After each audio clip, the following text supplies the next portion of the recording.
Praise the Lord. FG ministries வேத உரையாடல் நிகழ்ச்சிக்கு உங்கள் யாவரையும் கர்த்தராகிய இயேசு கிறிஸ்துவின் நாமத்தினாலே வாழ்த்தி வரவேற்கிறோம். Praise Lord pastor. Amen. Praise Lord. எப்படி இருக்கீங்க பாஸ்டர்? நல்லா இருக்கேன். Welcome back. Thank you pastor. அநேக காரியங்களை குறித்து நான் கொஸ்டின் கேட்டிருக்கேன். நீங்கள் வேதத்தின் அடிப்படையிலேருந்து எனக்கு பதில் கொடுத்துருக்கீங்க. இன்னைக்கு எனக்கு எலியா, அந்த எலியா தீர்க்கதரிசி பற்றி பைபிள் ஸ்டடியில் நம்ம பார்த்தோம். அப்போ எனக்கு நிறைய அந்த ஒரு அதிகாரத்திலே நிறைய கொஸ்டின்ஸ் எனக்கு வந்துச்சு. அப்போ நான் உங்கள்கிட்ட அதை கேட்கவும் செஞ்சேன். இப்போ என்னோட கொஸ்டின் அந்த எலியா தீர்க்கதரிசி எப்படி நின்னாரு, கர்த்தருக்காக அவ்வளவு வைராக்கியமாக நிற்கிறாரு. அப்புறம் சடனாக அந்த 19வது அதிகாரம் ஸ்டார்டிங்ல அப்படி ஒரு ஃபால் இல்லை, அப்படி ஒரு சோர்வு அப்படி காணப்படுது. அப்போ கர்த்தரே தெய்வன் அப்படின்னு சொல்லி ஜனங்களை பணிய வைக்கிறாரு. அடுத்தது எலியாவோட கிளைம் என்னை எடுத்துக்கொள்ளுங்க அப்படின்னு சொல்லிட்டு நான் அந்த வசனத்தை வாசிக்கிறேன். ஃபர்ஸ்ட் 1வது வசனம் வாசிக்கிறேன். 1 ராஜாக்கள் 19:1. எலியா செய்த எல்லாவற்றையும் அவன் தீர்க்கதரிசிகள் எல்லாரையும் பட்டயத்தாலே கொன்று போட்ட செய்தி அனைத்தையும் ஆகாப் ஏசபேலுக்கு அறிவித்தான். அப்போ 2வது வசனத்துல சொல்றாங்க, அப்பொழுது ஏசபேல் எலியாவினிடத்தில் ஆள் அனுப்பி அவர்களில் ஒவ்வொருவனுடைய பிராணனுக்கு செய்யப்பட்டது போல நான் நாளைக்கு இந்நேரத்தில் உன் பிராணனுக்கு செய்யாதே போனால் தேவர்கள் அதற்கு சரியாகவும் அதற்கு அதிகமாகவும் எனக்கு செய்ய கடவர்கள் என்று சொன்னான். அப்போ இப்பதான் பயங்கர ஒரு என்ன சொல்ல, கர்த்தருக்காய் வைராக்கியம் பாராட்டி அந்த 18வது அதிகாரத்துல நீங்க எந்த மட்டும் 2 நினைவுகள்ல இருப்பீங்க, குந்தி குந்தி நீங்க நடப்பீங்க, நீங்க கர்த்தர் தெய்வம்னா அவரை பணிந்து கொள்ளுங்க அப்படின்னு சொல்லி அது ஜனங்களையே ஒரு திருப்பி ஒரு பெரிய ஒரு அந்த ஜனங்களை அப்படி விழுந்து பணிந்து கொள்றாங்க. அப்படி கர்த்தரிடத்துல திருப்புறாரு.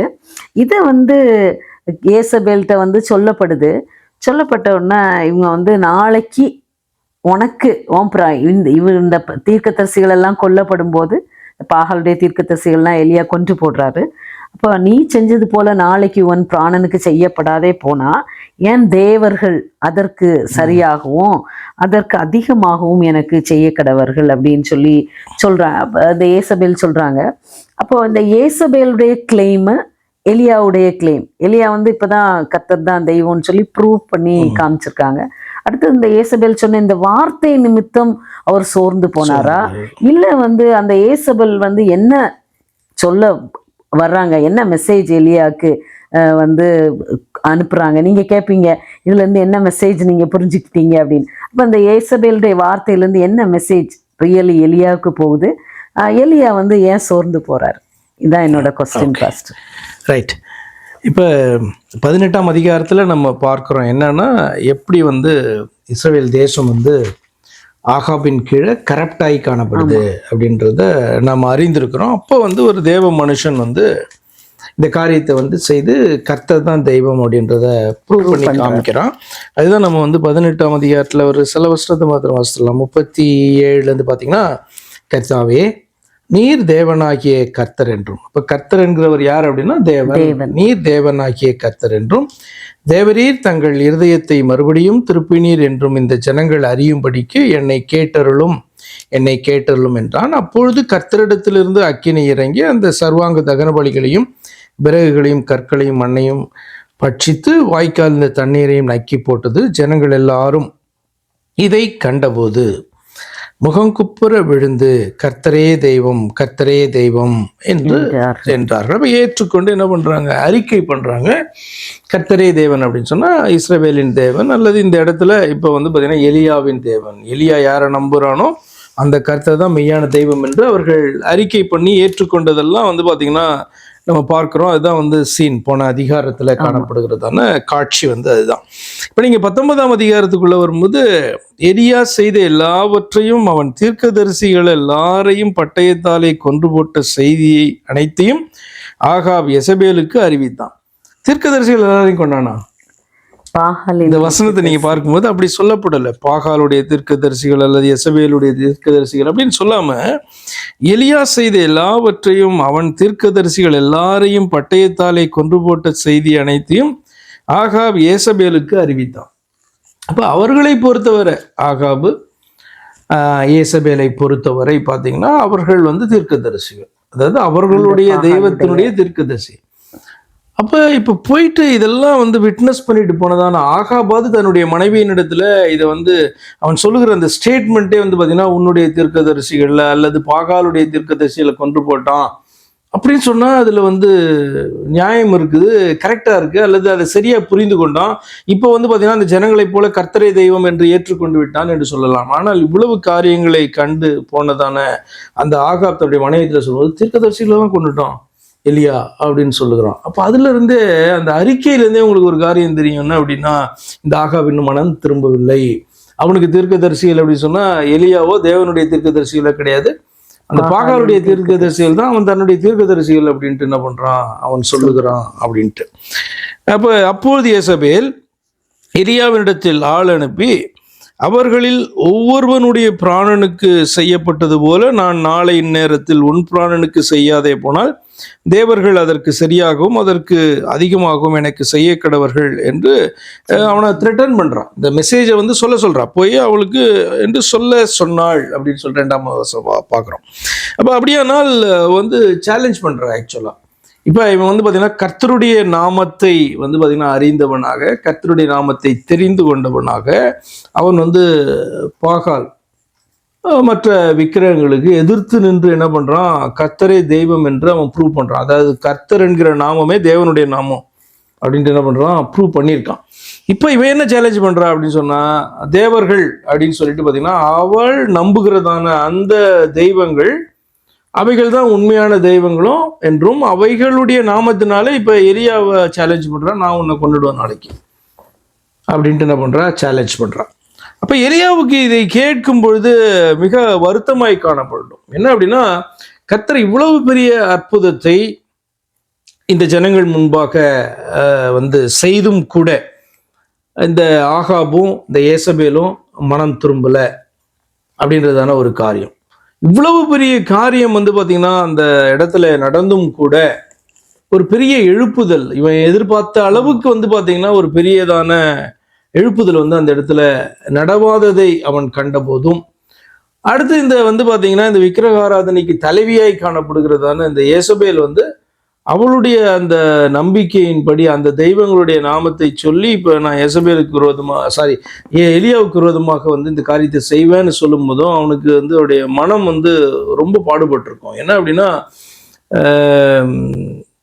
இப்படி நான் அதை பார்க்கிறேன். எப்படின்னு சொன்னால், ஒரு ஊழியக்காரன் ஒரு காரியத்தை செய்யும்போது அதனுடைய பலனை அவன் பார்க்காத போது அவனுக்கு சோர்வு, அதாவது எல்லாமே வெயினா போயிடுச்சா, நம்ம செய்ததான இவ்வளவு ஊழியங்களும் இவ்வளவு நாட்கள் வருஷங்கள் ஒரு பலனையுமே கொடுக்கலையா, நான் விதைத்தது சுத்தமா அது விருதாவா, ஆமா விருதாவா போயிடுச்சா, நான் இவ்வளவு நாட்கள் தண்ணி ஊற்றுறது விருதாவா போயிடுச்சா அப்படின்றதான ஒரு பாத்தீங்கன்னா எண்ணம் வரும் போலையா. அதே மாதிரி பாத்தீங்கன்னா இப்ப எலியா ஃபீல் பண்றான்.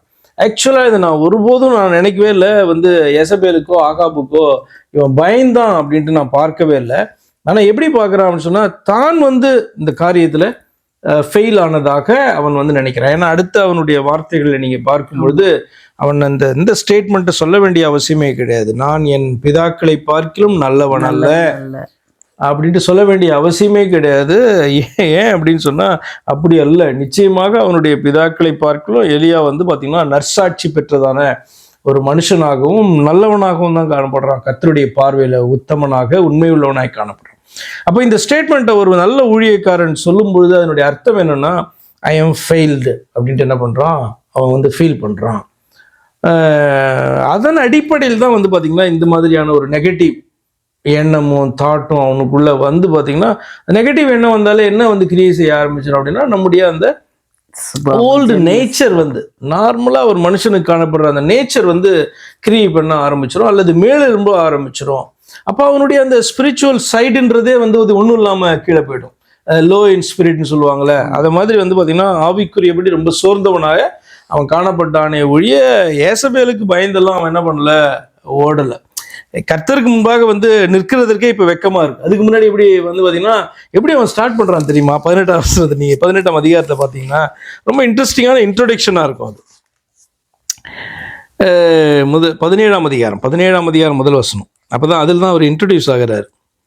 கீலேயாத்தின் குடிகளிலே திஸ்பியனாகிய எலியா ஆகாப்பை நோக்கி, என் வாக்கின்படியே அன்றி இந்த வருஷங்களிலே பனியும் மழையும் பெய்யாதிருக்கும் என்று இஸ்ரவேலின் தேவனாகிய கர்த்தருக்கு முன்பாக நிற்கிற நான் அவருடைய ஜீவனை கொண்டு சொல்லுகிறேன் என்றார். இப்படிதான் வந்து பார்த்தீங்கன்னா பேசுகிறோம். கர்த்தருக்கு முன்பாக நிற்கிறதான ஒரு மனுஷன் நான் வந்து ஒன்று பேசுகிறேன் அப்படின்ட்டு என்ன பண்ணுறான், அப்படிதான் தன்னை இன்ட்ரடியூஸ் பண்ணுறான். அப்போ இப்போ வந்து பார்த்தீங்கன்னா கர்த்தரை ஃபேஸ் பண்ணுறதுக்கே அவனுக்கு இதாக இருக்குது, வெக்கமாக இருக்குது, ஷையாக இருக்குது. என்ன அப்படின்னா எவ்வளோ பெரிய தேவன் அவர், எவ்வளோ பெரிய காரியத்தை என் ஜபத்தை கேட்டு இந்த செல்லக்கு முன்னாடி ஆண்டவர் வந்து பண்ணினார். ஆனாலும் கூட வந்து இன்னைக்கு அவள் வந்து அரண்மனையில் உட்காந்து நம்மளை மிரட்டுறா. அப்போ கர்த்தர் எங்கே, கர்த்தருடைய நாமம் எங்கே, அது வந்து பார்த்தீங்கன்னா இந்த ஜனங்களுக்கு முன்பாக பெருசாகவே தோணலையே அப்படின்ட்டு பார்த்தீங்கன்னா அதன் நிமித்தமாக அவன் சோர்ந்து போய் தான் இந்த காரியங்களை அவன் பேசுகிறதா நான் பார்க்குறேன். இப்போ நீங்க சொன்னீங்க அவர் வந்து அந்த ப்ரொக்ளைம் பண்றதை நீங்க எடுத்து காமிச்சிங்க 17th அதிகாரத்துல. இஸ்ரவேலின் தேவனாகிய கர்த்தருக்கு முன்பாக நிற்கிற நான் அவருடைய ஜீவனை கொண்டு சொல்கிறேன். அவ்வளவு ஃபுல் ஸ்பிரிட்ல அந்த விசுவாசத்துல உறுதியா நின்ற அந்த ஆவிக்குரிய மனுஷன், ஆவியின் பலன் அது. ஆக்சுவலா அந்த மாதிரியான வேர்ட்ஸ் வருகிறதே வந்து பார்த்தீங்கன்னா ஒன்று நடிகனாக இருக்கணும், இல்லைன்னா ரியலாக ஆவியில் அவன் பேசுகிறவனா இருக்கணும். அப்போ தான் அந்த வந்து கான்ஃபிடென்ஸும் அந்த தைரியம் வரும். இப்போ அது வந்து எங்கே போச்சு எலியாக்கு அப்படின்னு பார்த்தீங்கன்னா அவன் ரொம்ப சோர்ந்து போயிருக்கான். அதற்கு காரணம் என்ன அப்படின்னு சொன்னால் இஸ்ரவேல் ஜனங்க இதை வந்து பார்த்து தானே ஆகாப், அவன் வந்து பார்த்தீங்கன்னா ரொம்ப வருத்தம் வந்து பார்த்தீங்கன்னா காணப்பட்டிருக்கும் ஆகாப் மேலே. ஆனால் எசபேல் மேலே கிடையாது. எசபேல் வந்து இதை வந்து விட்னஸே பண்ணலை ஆக்சுவலாக. ஆனால் ஆகாப் வந்து இதை பார்த்தான். ஆகாப்புக்கு வந்து பார்த்தீங்க அப்படின்னு சொன்னால் எலியா வந்து உதவி செய்கிறான். வந்து மழை ஸ்டார்ட் ஆயிடுச்சு, அங்கேருந்து போகிறதுக்கு சீக்கிரமாக நீ போகணும் அப்படின்னு சொல்லிட்டு என்ன பண்ணுறான், அவ்வளவு தயவு பாராட்டி வந்து பார்த்தீங்கன்னா அந்த ராஜாவை வந்து அவன் அனுப்பி வைக்கிறான். அப்போ கொஞ்சமாவது ஆகாப் வந்து மனம் திரும்பி இருக்கணும்ல. ஏன்னா ஆகாப் என்ற ஒரு மனுஷன் மனம் திரும்பினான் அப்படின்னு சொன்னால் இஸ்ரவேல் ஜனங்கள் அநேகர் வந்து திரும்பிடுவாங்க தேவனிடத்துல. ஆனால் இது வந்து நடக்கலையே. இவன் போயிட்டு வந்து பார்த்தீங்கன்னா மனைவிட்டு இதெல்லாம் ஒப்பி வைக்கிறான். அவள் வந்து அடுத்த நாள் செய்தியை வந்து அனுப்புறா. என்ன அப்படின்னா தன்னுடைய தேவர்களுடைய நாமத்துல ஒரு செய்தியை வந்து என்ன பண்றா, அனுப்புறா. கர்த்தராகிய தேவனுடைய நாமத்தை சேலஞ்ச் பண்றாங்க. அப்போ அவருடைய ரெப்ரசன்டேட்டிவா வந்து நிற்கிறதான அந்த எலியாவுக்கு பயங்கர சங்கடம் வந்து உண்டாகிறது. அந்த வருத்தம் ஆக்சுவலா தேவன் மேல இருக்க வருத்தமான அதை பார்க்கல. என்ன அப்படின்னா ஆகாப் மேலையும் இஸ்ரவேல் ஜனங்கள் மேலையும் அவனுக்கு காணப்பட்டதான அந்த வருத்தம் அது தேவன் மேல அல்ல. நீங்க இந்த ஆகாப் பத்தி சொன்னீங்க. அப்ப எனக்கு மனசுல வந்த காரியம் என்னன்னா அந்த பாகாலின் தீர்க்கதரிசிகளுக்கு தான் ஃபர்ஸ்ட் சான்ஸ் கொடுக்கப்பட்டது. அவங்க வந்து காலையில இருந்து மத்தியானம் வரை அவங்கள காயப்படுத்திக்கிட்டாங்க. அவங்களால முடிஞ்சதை ட்ரை பண்ணி, அப்போ ஆகாப் அந்த பாகாலின் தீர்க்கதரிசிகள் ஃபெயில் ஆனாங்க. ஃபர்ஸ்ட் அவங்களுடைய அட்டெம்ப்ட்ல வந்து அது ஃபெயிலியராக முடிஞ்ச அப்புறம் இவர் வந்து அழகா வந்து ப்ரூவ் பண்ணி காமிக்கிறாரு. அப்போ வந்து அப்படியே அந்த மண், விறகு, தண்ணி எல்லாமே வந்து அந்த அக்கினி வந்து அப்படியே நக்கி போட்டது, அப்படி பட்சித்தது அப்படின்னு சொல்லிட்டு. அப்போ ஆகாப் அந்த ராஜா வந்து அந்த பாகால் தீர்க்கதரிசிகள் தோற்று போனதையும் கர்த்தருடைய நாமத்தினால வைராக்கியமாய் நின்று எலியா இந்த காரியங்களை செஞ்சதையும் அந்த அந்த அந்த அக்கினியை பார்க்கிறோம். ஆக்சுவலா அந்த அக்கினி இறங்கி அது ஒரு மேனிஃபெஸ்டேஷன். ஆக்சுவலா இவன் வந்து வேண்டுதல் பண்றான், கர்த்தர் வந்து தானே தேவன் என்பதை ப்ரூவ் பண்றாரு அக்கினியை இறக்கி அந்த இடத்துல. அப்ப இது கொஞ்சம் நீங்க கொஞ்சம் யோசித்து பார்த்தீங்க அப்படின்னு சொன்னா கண்களால பார்க்கிற காரியம் இல்லை. அதை பார்த்து விட்டு போனதான ஆகாப் வந்து மனம் திரும்பி இருந்தான் என்று சொன்னால் ஒரு அட்லீஸ்ட் ஒரு பாதியாவது திரும்பி இருக்கும்ல. அப்ப அதெல்லாம் யோசித்து பார்க்கிறதான எலியா வந்து வேற என்ன அற்புதத்தை செய்து இந்த ஜனங்களை வந்து திருப்ப முடியும் அப்படி யோசித்துப்பான்ல. அப்ப தேவன் மேல வருத்தம் கிடையாது ஆக்சுவலா அவனுக்கு. ஏன்னா தேவன் வந்து இப்படிதான் செயல்படுவார்னு தெரியும். என்ன அப்படின்னா அவர்களுடைய அந்த சுதந்திரத்துக்கு அவர்களை ஒப்பு கொடுத்து அவரை வந்து அந்த ஃப்ரீ வில்லில் அவர்கள் வந்து அவரை ஏற்றுக்கொள்ளணும். இப்போ இதை பார்க்கிற ஆகாபை கூட ஆண்டவர் விட்டதனுடைய காரணம் அதுதான். என்ன அப்படின்னா ஆகாப் தான் சூஸ் பண்ணணும். இப்படிப்பட்டதான ஒரு அற்புதத்தை செய்கிற இந்த தெய்வத்தை விட்டு நம்ம வந்து பார்த்தீங்கன்னா தன்னுடைய மனைவியின் சொற்படி வேற தெய்வங்களுக்கு நம்ம பின்னாடி போய் ஆராதனை செய்து கொண்டிருக்கிறோமே, இவருக்கு எரிச்சலை உண்டாக்கி கொண்டிருக்கிறோமே உண்மையான தெய்வத்துக்கு என்று சொல்லி அந்த மனிதன் என்ன பண்ணியிருக்கணும், திரும்பி இருக்கணும். அந்த சாய்ஸை வந்து ஆண்டவர் ஆகாபுக்கே கொடுத்துட்டாரு. நீ தான் அதை சூஸ் பண்ணு, என்னை சூஸ் பண்ண, நீ சூஸ் பண்ணு. நான் என்ன பண்ணுவேன்னா நான் யாருன்றதை காமிப்பேன்.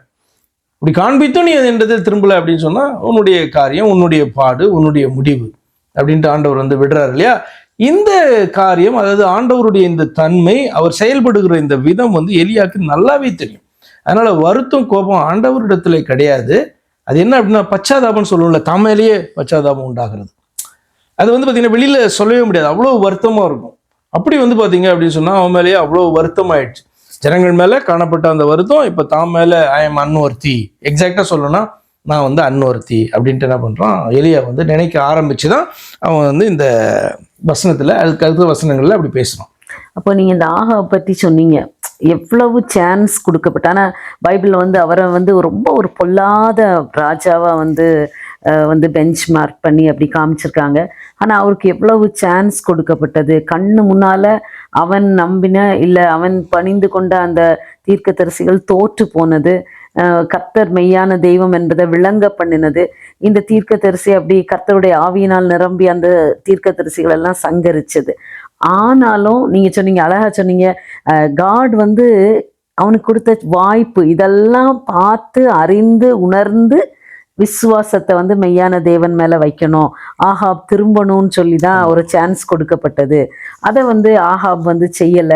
அது வந்து ஆகாபும் செய்யல, அந்த ஜனங்களும் பணிந்து கொண்டாங்களே தவிர எலியா பக்கம் வந்து வைராக்கியமா நிற்காததை பார்த்தப்போ சோர்ந்து போனாரு அப்படின்னு. அப்போ நான் சோர்ந்து போனாருன்னு கேட்டப்போ நீங்க வந்து அதை அழகா எக்ஸ்பிளைன் பண்ணீங்க.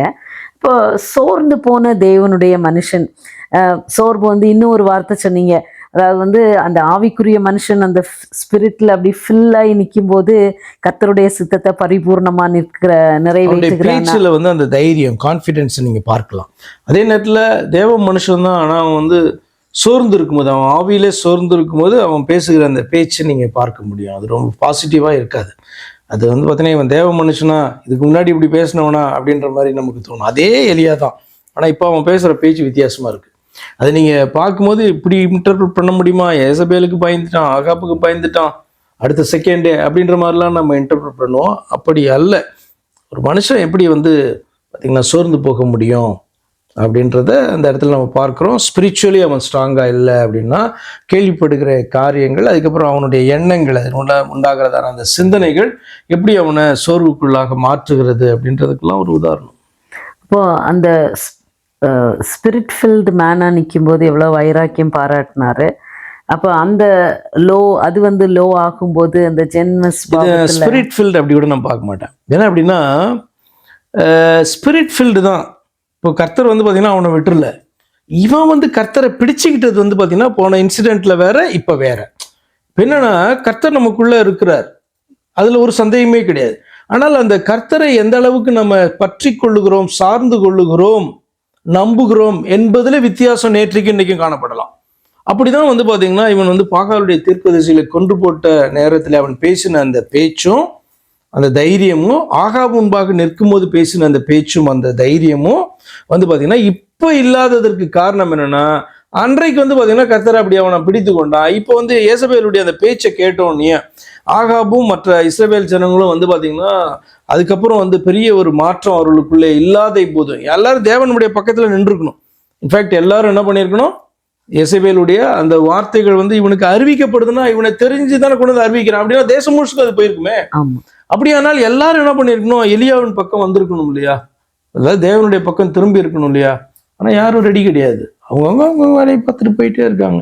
இதெல்லாம் வந்து எலியாவை வந்து ரொம்ப சோர்வுக்குள்ளாக மாற்றினதை நம்ம பார்க்கிறோம். அப்போ அந்த நேரத்தில் அவன் என்ன பண்ணணும், கர்த்தருக்குள்ளே தன்னை திடப்படுத்தி கொண்டு அடுத்து என்ன ஆண்டவரே அவன் பண்ணணும். அப்படி வந்து பார்த்தீங்கன்னா ஒரு தாவீதை போல, அது ஒரு எக்ஸாம்பிள், வேற எக்ஸாம்பிள். அவன் சோர்ந்து போன போது நான் என்ன செய்யணும் அப்படின்ட்டு கர்த்தருக்குள்ளே தன்னை திடப்படுத்தி கொண்டு போயிட்டு நின்று கேட்குறான், நான் என்ன பண்ணணும் ஆண்டவரே.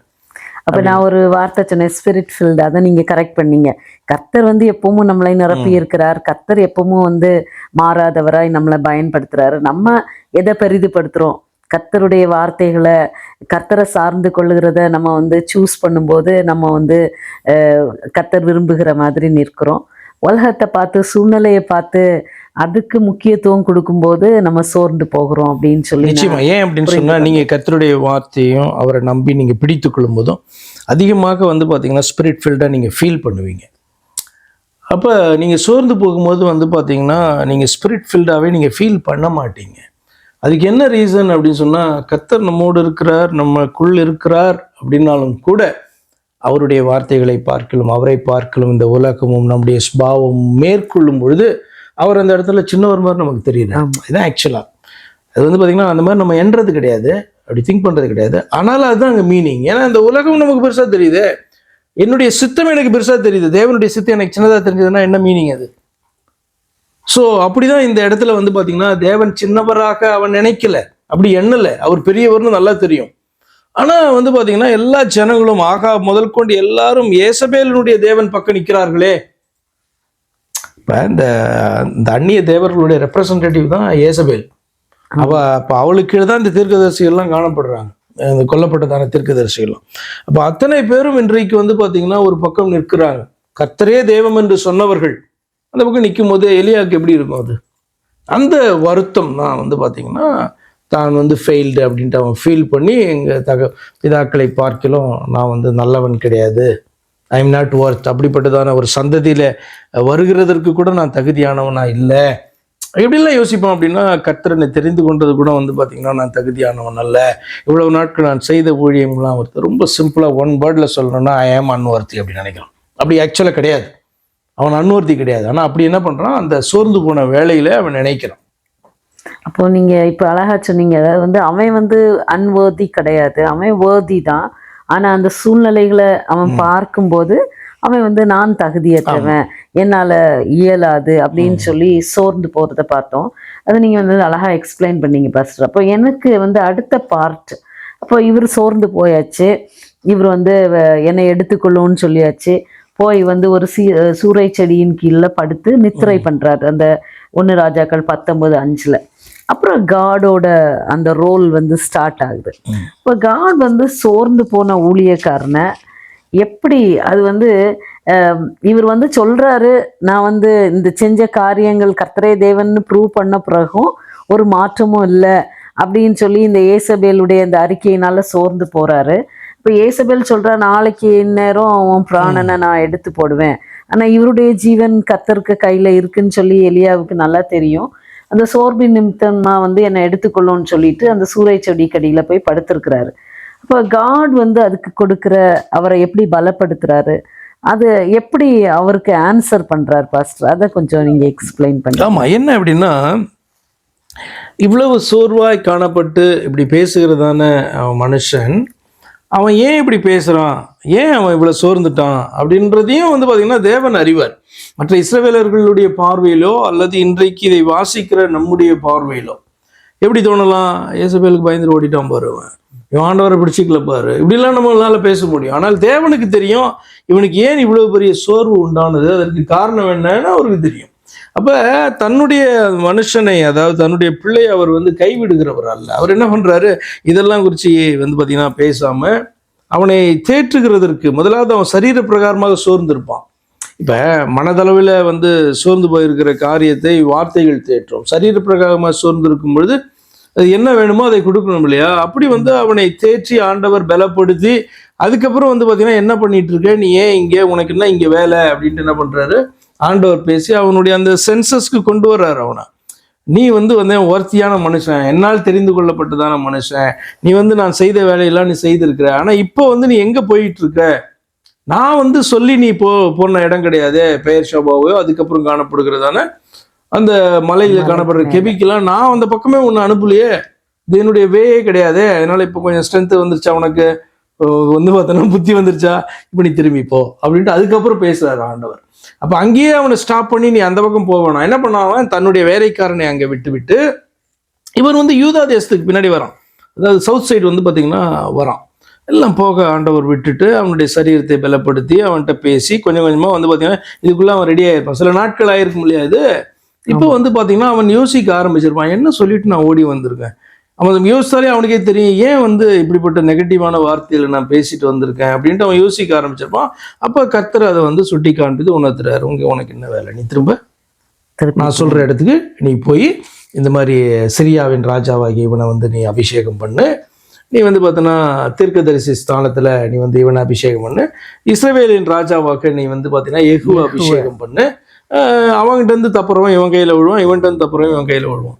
எனக்கு விரோதமாக எழும்பின யாரையும் நான் விட போகிறது கிடையாது. நீ ஏன் இவ்வளோ சோர்ந்து போயிருக்கிற? அவ்வளோ பெரிய அற்புதத்தை கண்டும் ஏற்றுக்கொள்ளாத ஜனங்களை நான் விட போகிறதில்லை, அவர்களை நான் அழிப்பேன் அப்படின்ட்டு ஆண்டவர் பேசினது மாத்திரமல்ல, யேசபேல் பார்த்தீங்கன்னா என்னுடைய நாமத்தையே சேலஞ்ச் பண்ணுறாளா, அதனால ஆகாப் குடும்பத்தில் ஒன்றையுமே நான் விட மாட்டேன் அப்படின்ட்டு ஆண்டவர் என்ன பண்ணுறாரு சொல்கிறார். அப்போ இது அவனுக்கு பயங்கரமாக மனதை தேற்றுகிறதா இருக்கும். இவர் சாதாரணமான காடு கிடையாது, அதே நேரத்தில் பார்த்தீங்கன்னா விட்டுறதும் கிடையாது. என்னுடைய கண் பார்க்கும் வண்ணமாக இந்த காரியத்தை என்னுடைய நாட்கள் ஆண்டவர் செய்து முடிப்பார் அப்படின்றதான அந்த உத்தரவாதம் தேவனாலே அவனுக்கு கொடுக்கப்படுகிறது. இப்போ சோர்ந்து போகிற தன்னுடைய பிள்ளையை அவர் எப்படி தேற்றணும்னு அறிந்தவர்.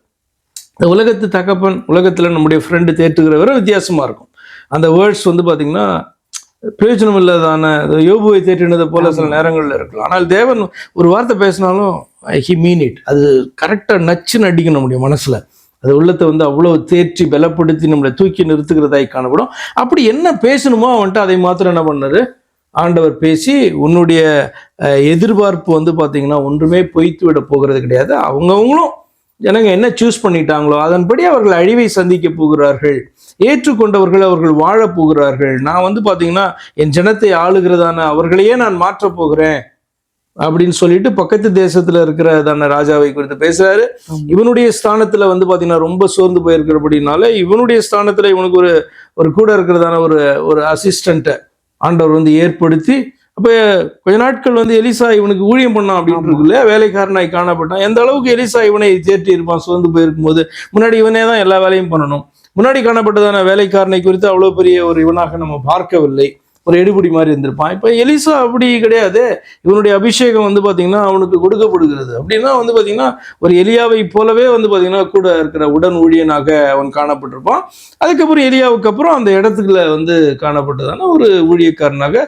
ரொம்ப அழகான வார்த்தை என்னன்னா, உன்னுடைய ஸ்தானத்தில் அவனை நீ அபிஷேகம் பண்ணு அப்படின்னு சொல்லும்போது உன்னை நான் ரீப்ளேஸ் பண்ண போறேன் அப்படின்றதான அந்த மீனிங்கை கடந்து உன்னை இந்த நாட்களில் தேற்றுகிறதற்கு, உன்னை உதவியாய் நிற்கிறதற்கு, உன்னை உடன் ஊழியனாக நான் பார்த்தீங்கன்னா அவனை வைக்கிறேன். அவன் ட்ரெயின் ஆவான். அதுக்கப்புறம் நான் உன்னை வேற இடத்துக்கு கொண்டு போவேன். அப்போ எப்படி அந்த சோர்ந்து போன அவருடைய ஊழியக்காரரை எப்படி தேற்றுறாரு? நீங்க அழகா எக்ஸ்பிளைன் பண்ணீங்க. சரீர பிரகாரமா ஆகாரம் கொடுத்து அவரை பலப்படுத்தினாரு. அப்புறம் இவர் எழும்பி பலப்பட்ட உடனே போனாரு. அப்புறம் உனக்கு இங்கே என்ன காரியம் அப்படின்னு சொல்லி அடுத்தது பேசுறாரு. அடுத்தது சொல்றாரு, இவர் நான் மட்டும்தான் இருக்கேன், நான் சாகணும், நான் போதும் கர்த்தாவே என்னை எடுத்துக்கொள்ளும் அப்படின்னு சொல்லும்போது அது இவர் என்ன காரியத்தை, அதாவது கர்த்தரே தேவன் என்று ப்ரூவ் பண்ணி, அப்போ அதை ஏற்றுக்கொள்ளாதவங்களுக்கு அழிவு என்பதை அழகா இவரை கொண்டே அந்த ராஜாக்களை அபிஷேகம் பண்ணி கிளியரா ஃபுல்லா அந்த சந்ததியை எராடிகேட் பண்றதுக்கு இவரே அந்த காரியத்தை செய்யறாரு. அப்போ நீ சோர்ந்து போன, நீ இப்படி செய்த அப்படின்னு சொல்லி உலகம் நம்மளை குற்றப்படுத்தும்.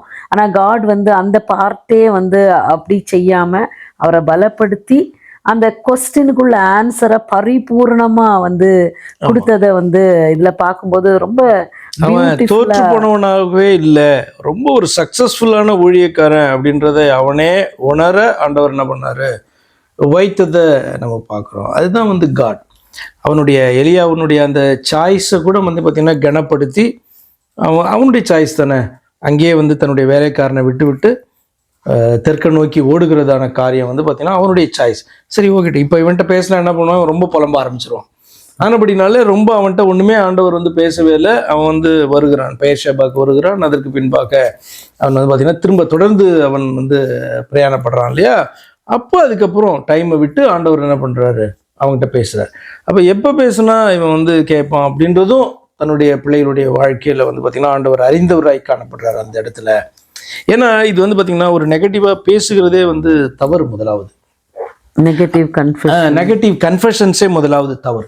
அப்போ இவன் இன்னும் அதிகம் நெகட்டிவ் கன்ஃபெஷன்ஸை பண்ணி அவங்ககிட்ட ஆண்டவர் ஆர்கியூ பண்ணிக்கிட்டு, அது அர்த்தமற்ற காரியம். சரி போ, உன்னுடைய சுதந்திரத்தை நான் கனப்படுத்தின மாதிரியும் இருக்கட்டும், அதே நேரத்தில் உனக்கு எப்போ புத்தி வருதோ அப்போ பேசினா கரெக்டாக இருக்கும், எப்போ கேட்கக்கூடியதான காதுகள் உனக்கு இருக்கோ அப்போ பேசும்போது கரெக்டாக இருக்கும் அப்படின்ட்டு அவருடைய அதனால தான் சொல்கிறாரு, அவர் என்னுடைய வழிகள் உனக்கு சொன்னாலும் புரியாது, அவ்வளவு உயர்ந்ததாய் அது காணப்படுது. நம்மள்கிட்டயே ஒரு டீல் பண்ணுறது அப்படி தான் இருக்கும். ஆக்சுவலாக நம்முடைய எதிர்பார்ப்பும் நம்முடைய அந்த வழிகளும் அந்த நினைவுகளும் ரொம்ப ரொம்ப ஷார்ட் சைட்டடாகவும் ரொம்ப சிம்பிளாகவும் இருக்கும். அது அது ஆண்டவருடைய பார்வையில் வந்து பார்த்திங்கன்னா அவருடைய வழிகள் ரொம்ப உயர்ந்ததாகவும் பெரிதாகவும், அதை அவர் வந்து பார்த்திங்கன்னா நமக்கு ஃபுல்லாக எக்ஸ்பிளைன் பண்ணாலும் புரியாததாகவும் இருக்கும். அதனால தான் கர்த்தர் எப்பயுமே அதை ஃபுல்லாக எக்ஸ்பிளைன் பண்ண மாட்டார். கொஞ்சம் கொஞ்சமாக தான் அவர் பேசிகிட்டே இருப்பார். அது வந்து பார்த்திங்கன்னா கம்ப்ளீட் ஆகும்போது ரொம்ப சூப்பராக இருக்கும் நமக்கு. அப்போ நம்முடைய அறிவு, புரிந்து கொள்ளுகிற தன்மை, நம்ம இன்னைக்கு பயங்கர வயசுன்னு நினைக்கிறோமே, இதெல்லாம் கூட அவருடைய பார்வையில் குறைவு. இப்போ நமக்கு என்ன புரியும், என்ன நம்மளால் ஏற்றுக்கொள்ள முடியும் அப்படின்றதெல்லாம் பார்த்து பார்த்து வந்து பார்த்திங்கன்னா அவர் வந்து பேசுகிறதான தெய்வம். நல்லபடி வாசிப்போம். கரவல் ஆடுகளை வந்து எப்படி நடத்தணுமோ அது வந்து அந்த மெய்ப்பனுக்கு தான் தெரியும். கரவல் ஆடுகளை எப்படி நடத்தணும், ரொம்ப ஃபாஸ்ட்டாக போனால் அது இறந்து போயிடும் அப்படின்ட்டு. அதே போல் தன்னுடைய ஜனம் எதை வந்து கிரகிக்க முடியும், ஏற்றுக்கொள்ள முடியும், அவர்களிடத்துல என்ன பேசணும் அப்படின்லாம் வந்து பார்த்தீங்கன்னா நம்முடைய நன்மையை விரும்புகிறவருக்கு தானே தெரியும். அப்போ ஆனபடினாலே அவர் வந்து இதில் கம்பேரே பண்ண முடியாது. மனிதர்களோடு கூட கம்பேர் பண்ணவே முடியாது. அவர்கள் மனிதர்களுடைய லாங்குவேஜில் அவர் பேசினா கூட, பைபிள் வந்து மனிதர்களுடைய லாங்குவேஜில் தான் இருக்குது. ஆனால் அதனுடைய அதர் சைடு நீங்கள் பார்த்தீங்க அப்படின்னு சொன்னால் அதான் ஸ்பிரிச்சுவல் சைடு. ஞான அர்த்தமாக பார்க்கும்போது கர்த்தருடைய அந்த காரியங்களை அவர் மனிதர்களுடைய அந்த பாஷையில் அவர் நமக்கு சொல்லுகிறார். அதனால தான் இது வந்து பார்த்தீங்கன்னா ஞானம் அர்த்தம் உள்ளது, இது வந்து ஆவியாக இருக்கிறது அப்படின்லாம் ஆண்டவர் சொல்கிறார். அப்போ அந்த அடுத்த பக்கம் நீங்கள் பார்க்கும்பொழுது தான் வந்து பார்த்தீங்கன்னா நீங்கள் காடை பார்க்க முடியும். காடுடைய சித்தம் என்ன, மனம் என்ன, அவர் என்ன விருப்பத்தை சொல்கிறாரு அப்படின்றதெல்லாம் புரியும். இன்னொரு பக்கம் வந்து பார்த்தீங்கன்னா அது நம்மளை வந்து ரீச் பண்ணுது அந்த வார்த்தை. இந்த பக்கம் பார்த்தீங்கன்னா நம்முடைய டேர்ம்ஸில், நம்முடைய லாங்குவேஜில், நம்முடைய சென்டென்ஸ் அப்படி தான் அது காணப்படும். அப்போ அதை மாத்திரமே நம்ம பார்த்தோம் அப்படின்னு சொன்னால் அது வந்து சாதாரண ஒரு மாரல் புக்காக தான் காணப்படும். அப்போ நீங்க வந்து எப்படி அழகா வந்து அந்த ஊழியக்காரரை தேற்றி அவருக்கு அந்த கொஸ்டினுக்குள்ள ஆன்சரை கொடுத்து அவர் நினைச்சது மாதிரியே அதை வந்து ஃபுல்லாக வந்து செய்து நிறைவேற்றினார் அப்படின்னு சொல்லி அழகாக எக்ஸ்பிளைன் பண்ணீங்க. அவர் வந்து அதோட ஸ்டாப் பண்ணிடல, என்னை போதும் எடுத்துக்கொள்ளணும்னா இல்லை, ஆசைகளை அபிஷேகம் பண்ணுறாரு, யெகூவா அபிஷேகம் பண்ணுறாரு, தனக்கு உதவியாக எலிசாவை வச்சுக்கிறாரு அப்படின்னு சொல்லி கர்த்தர் வந்து அவருடைய பிள்ளைகளை, அவருடைய ஊழியக்காரர்களை எப்படி ட்ரீட் பண்ணுறாரு, எப்படி புரிந்து கொள்கிறாரு தகப்பனுடைய அந்த இருதயம் அப்படின்னு சொல்லி. எவ்வளவு பலவீனமானவர்கள் என்று அவருக்கு தெரியும். நம்ம தான் நினச்சிட்டு இருப்போம் நம்ம ரொம்ப ஸ்ட்ராங்னு. ஆனால் நம்ம எவ்வளோ பலவீனமானவர்கள் என்று அவருக்கு தெரியும். ஆனபடினாலே நம்மளை வந்து பார்த்திங்கன்னா அப்படி ரொம்ப கேர்ஃபுல்லாக அவர் வந்து பார்த்திங்கன்னா நம்மளோட ஆச்சரியமாக இருக்கும். நம்ம கிளாஸ் மாதிரி தான் ஆக்சுவலாக. அதான் என் மனசுக்குள்ள வந்துச்சு, அந்த ஹேண்டில் வித் கேர். அது மாதிரி தான் நம்ம மற்ற மனிதர்கள்ட்ட நம்ம விழுந்தோம்னா அவங்க உடச்சி போட்டுருவாங்க. நாமளே வந்து பார்த்திங்கன்னா நம்மளை கண்ட்ரோல் எடுத்துக்கிட்டோம்னா நம்மளே உடச்சிருவோம். ஆனால் ஆண்டவர் வந்து எப்படி ஹேண்டில் பண்ணணுன்ட்டு அறிந்தவராக வந்து காணப்படுறத இந்த இன்சிடென்ட்ஸ் எல்லாம் நம்ம பார்க்குறோம். மிக தெளிவாக எக்ஸ்பிளைன் பண்ணீங்க பாஸ்டர். அது வந்து ரொம்ப மனசுக்கும் ரொம்ப ரொம்ப பூரிப்பாக சந்தோஷமாக இருந்துச்சு. மீண்டும் சில கேள்விகளோடு சந்திக்கலாம் பாஸ்டர். Price Lord.